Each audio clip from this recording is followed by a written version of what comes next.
কষে দেখি 15.2 4 অঙ্ক।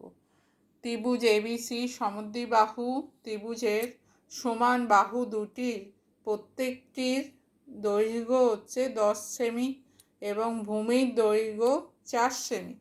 তাহলে ত্রিভুজের ক্ষেত্রফল হিসেব করে লেখো। আচ্ছা, সমান বাহু দুটোর প্রত্যেকটা দৈর্ঘ্য 10, ভূমির দৈর্ঘ্য 4। তার মানে ত্রিভুজ যদি এবিসি আমি সমদ্বিবাহু ত্রিভুজ নিই, এইটা 10, এটা 10, এবি আর এসি সমান বাহু, এদের দৈর্ঘ্য হচ্ছে 10, ভূমি 4। তাই সমদ্বিবাহু ত্রিভুজের ক্ষেত্রফল সমান হচ্ছে হাফ ইন্টু ভূমি ইন্টু √, সমান বাহু স্কোয়ার মাইনাস ভূমি বাই 2 স্কোয়ার।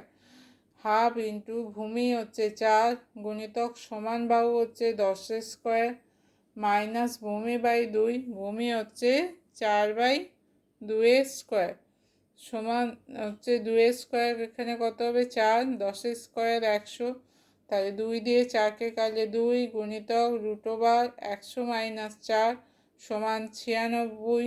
96 এর বর্গমূল করলে হবে 16 গুণিতক 6, 16 বর্গমূল 4, 2 গুণিতক 4 √6 সমান হচ্ছে 8√6 বর্গ সেমি।